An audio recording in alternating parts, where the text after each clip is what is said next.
तो दोस्तों welcome back to my YouTube channel. क्या आपको संगठन की शक्ति के बारे में पता है? संगठन की शक्ति मतलब एकता। इनकी एकता में कितनी शक्ति होती है, अगर नहीं तो आज हम इसी के बारे में आपको एक कहानी सुनाते हैं। एक जंगल में बहुत बड़ा अजगर रहता था। वो बहुत अभिमानी और बहुत क्रूर था। जब वह अपने बिल से निकलता तो सब जीव उससे डरकर भाग जाते। उसका मुंह इतना डरावना था कि खरगोश तक को निगल जाता। एक बार अजगर शिकार की तलाश में घूम रहा था। सारे जीव जंतु तो उसे बिल से निकलते देखकर ही भाग चुके थे। उसे कुछ नहीं मिला तो वो गुस्सा होकर फुफकारने लगा और इधर उधर खाक छानने लगा।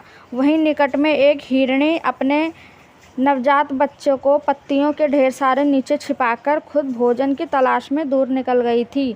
अजगर की फुफकार से सूखी पत्तियां उड़ने लगीं और हिरनी का बच्चा नजर आ गया। अजगर की नज़र उस पर पड़ी। हिरनी का बच्चा उस भयानक जीव को देखकर इतना डर गया कि उसके मुंह से चीख तक न निकली। अजगर ने देखते ही देखते नवजात हिरण के बच्चे को निगल लिया। तब तक हिरनी भी लौट आई, पर वह क्या ही करती। आंखों में आंसू भरकर जड़ होकर दूर से अपने बच्चे को काल का ग्रास बनते देख रही थी। हिरनी को शोक का ठिकाना नहीं रहा। उसने किसी न किसी तरह अजगर से बदला लेने की ठान ली। हिरनी की एक नेवले से दोस्ती थी। शोक में डूबी हिरनी अपने मित्र नेवले के पास गई और रो रो कर उसे अपनी दुख भरी कहानी सुनाई। नेवले को भी बहुत दुख हुआ। वह दुख भरे स्वर में बोला, मित्र, मेरे बस में होता तो मैं उस नीच अजगर के 100 टुकड़े कर डालता, पर क्या करें, वो छोटा मोटा सांप नहीं है जिसे मैं मार सकूं।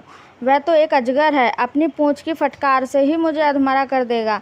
लेकिन यहाँ पास में ही चींटियों की एक बाम्बी है, वहाँ की रानी मेरी मित्र है, उससे सहायता मांगनी चाहिए हमें।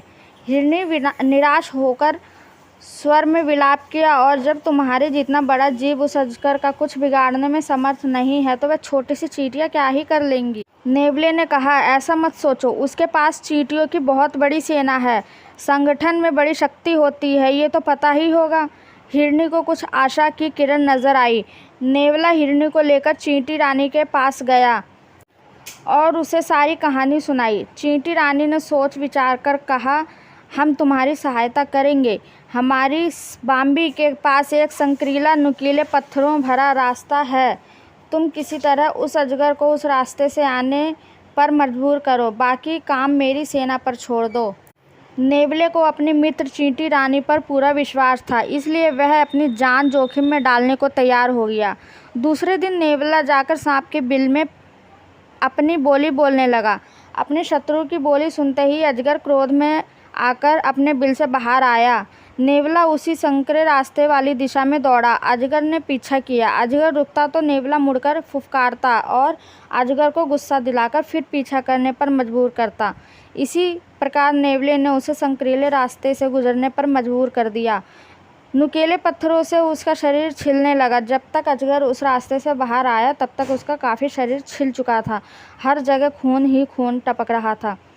उसी समय चींटियों की सेना उस पर हमला कर दिया। चींटियां उसके शरीर पर चढ़कर छिले स्थानों के नंगे मांस को काटने लगी। अजगर तड़प उठा, अपना शरीर पटकने लगा, जिससे और मांस छिलने लगा और चींटियों को आक्रमण के लिए नए नए जगह मिलने लगे। अजगर चींटियों का क्या बिगाड़ता, वे हजारों की गिनती में उस पर टूट पड़ रही थीं। कुछ ही देर में क्रूर अजगर ने तड़प तड़प कर वहीं दम तोड़ दिया। इससे हमें ये सीख मिलती है, संगठन की शक्ति अगर हो तो बड़े बड़ों की धूल चटा देती है। अगर हमारी इससे ये भी कहानी की शिक्षा मिलती है, अगर एकता में बल हो तो हम कुछ भी कर सकते हैं।